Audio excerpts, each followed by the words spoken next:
Salam sejahtera Malaysia. Selamat berhari Minggu kepada seluruh rakyat Malaysia. Okey, kita baru saja mendapat berita yang paling buat orang meluat. Paling buat saya rasa meluat betul. Memang sudah kehabisan idea agaknya manusia-manusia ni. Sehingga sekarang di Pertuan Agong pun kena serang tau. Aduh. Saya pun tidak tahu macam mana lagi lah untuk selamatkan otak-otak.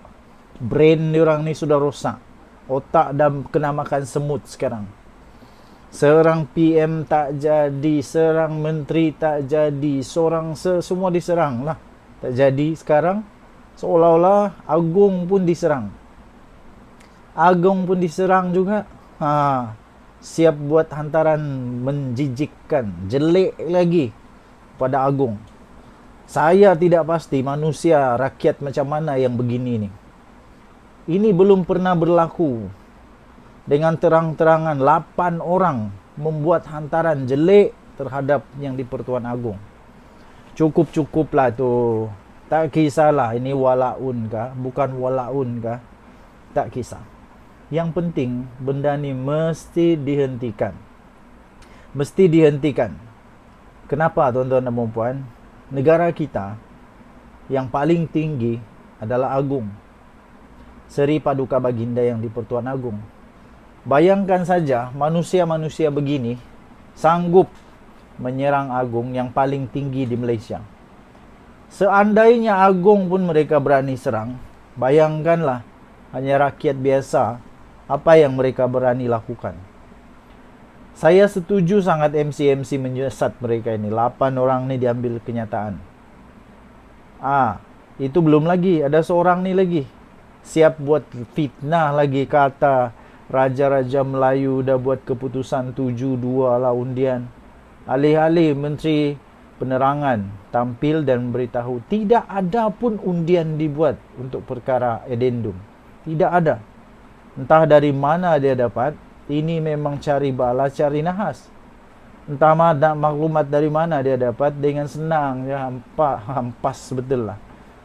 Dengan mudah saja dia boleh kata ini Najib, Madani lah, PHPN lah. Entah siapa ni. Itulah saya kata. Manusia-manusia ni dah terlalu terdesak. Sampai Agong dan Raja-Raja Melayu pun diserang. Saya fikir ini masanya untuk polis di Raja Malaysia dan kerajaan bertindak tegas. Bertindak tegas. Ini bukan cakap tentang kebebasan bersuara. Ini bercakap tentang kesetiaan kepada raja dan negara dan juga kesopanan dan kesusilaan. Di mana sudah nilai-nilai murni yang kononnya cuba untuk dipertahankan? Di mana sudah sumpah setia kepada negara Malaysia? Hanya kerana politik murahan manusia-manusia ini semuanya sanggup untuk digadaikan. Saya, rakyat Malaysia, ingin menyatakan kita patut mempertahankan perlembagaan kita. Kita patut untuk mempertahankan apa yang kita pertahankan selama ini. Perpaduan negara Malaysia, kedamaian yang ada di Malaysia. Kita patut pertahankan. Jangan hanya kerana mempertahankan benda yang salah, benda yang tak betul, kita sendiri mendapat bala dan banyak masalah. Okey, so tuan-tuan dan puan yang dihormati sekalian, tinggalkan komen anda. Denyut nadi suara rakyat bergema di channel ini. Bye.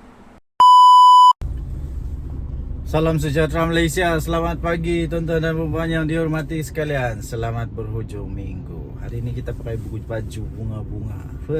Tengok cantik tau dia buat. Made in Japan. Made in Japan tapi dia punya motif macam negara Malaysia. Itu yang saya suka tu. Okay, so saya mau bagi sedikit ulasan untuk satu keratan akhbar daripada Harakah Daily. Yang menyatakan Ketua Dewan Pemuda PAS agaknya ni yang bagi kenyataan ni. Dia kata tentang tata kelola, ada kroni, ada tata laut, dia kata. Ada kroni lah, macam-macam lah. Pertama sekali tuan-tuan dan puan yang dihormati sekalian, bila Datuk Seri Anwar Ibrahim bertindak memperbetulkan semua yang salah, semua orang tiba-tiba pura-pura jadi sedar, pura-pura jadi hero, pura-pura dialah yang paling pandai dalam pentadbiran, tata kelola, menghapus rasuah dan sebagainya. Encik Ketua Dewan Pemuda, sedarkah kamu bahawa Hadi Awang pernah berada dalam kabinet dulu, pernah berada dalam kerajaan dulu. Muhyiddin Yassin pernah jadi Perdana Menteri. PAS, Bersatu, Perikatan Nasional pernah jadi orang memerintah. Apa ada orang buat? Apa kamu buat? Sehingga hanya selepas Datuk Seri Anwar Ibrahim jadi Perdana Menteri, baru semua kroni-kroni ini keluar, dibentras. Baru semua kroni-kroni ini mulai dihapuskan. Ini sekarang hasil usaha daripada Datuk Seri Anwar Ibrahim lah. Ini semua hasil usaha Datuk Seri Anwar Ibrahim yang sedang bekerja keras dengan beraninya sekarang. Tak pedulilah orang kata apa, orang hentam apa, tapi kerana dia sayang negara Malaysia, dia mau melihat generasi kita sekarang ini supaya tidak lagi melihat generasi yang lalu. Perdana Menteri waktu dulu, Muhyiddin Yassin, apa dia buat? Hadi Awang dalam kerajaan, apa dia buat? Tak ada suara pun pasal kroni. Tak ada suara pun pasal kroni. Yang sekarang Datuk Seri Anwar Ibrahim buat ni, dia membersihkan tai-tai yang dulu loh. Tai-tai zaman pemerintahan yang dulu-dulu, termasuk Perikatan Nasional yang tak buat apa. Mereka tak buat apa-apa pun. Jadi Ketua Pemuda PAS, janganlah trip-trip, janganlah konon-konon tiba-tiba jadi hero. Janganlah pula buat retorik kononnya benda ni berlaku sekarang. Ini bukan berlaku sekarang. Ini bukan berlaku sekarang. Ini berlaku lama dah.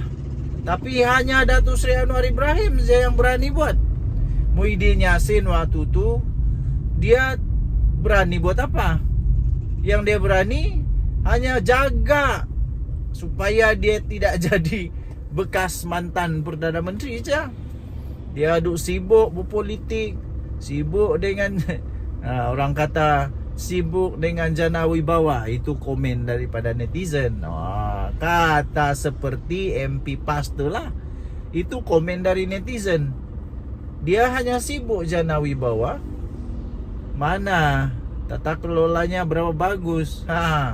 Cuba tengok berapa banyak dia punya kawan-kawan, dia punya orang kanan, menantu sendiri yang memang bagus tata kelola sampai terpaksa lari ke luar negara. Inikah yang dimaksudkan tata kelola yang bagus? PAS punya negeri apa kabar?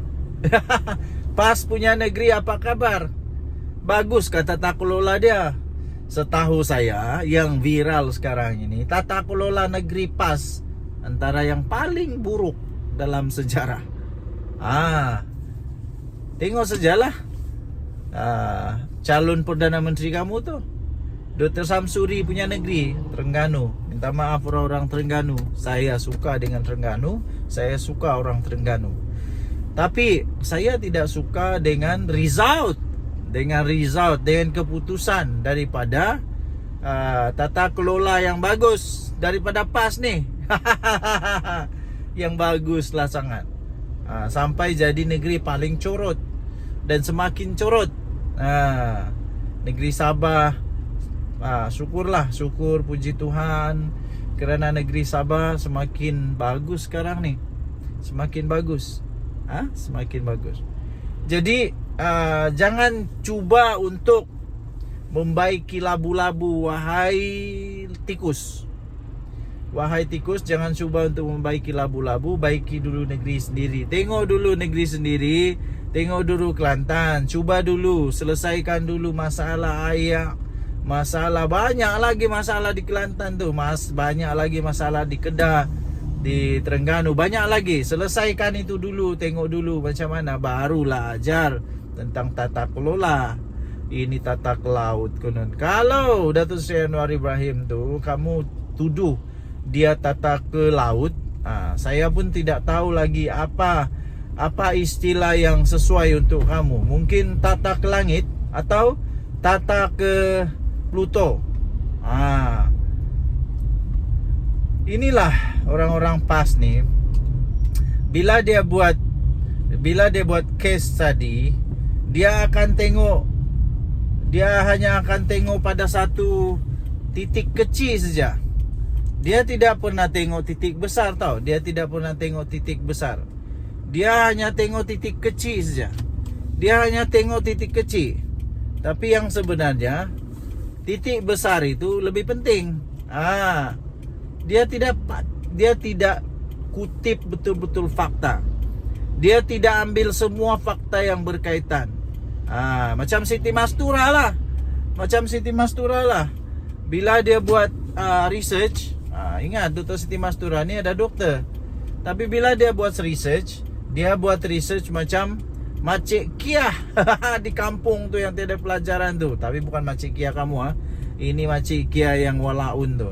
Yang walaun yang terus percaya aja tu. Itu. Okay. So, kepada semua penonton, pendengar pun jangan terus percaya. Cari fakta. Tanya diri. Ambil fakta. Sekarang ni semua di ujung jari. Type saja di ujung jari dah nampak dah. Jadi jangan mudah tertipu, jangan mudah terpedaya, dan jangan mudah dipujuk-pujuk. Okey, tinggalkan komen anda. Kita jumpa lagi. Bye bye.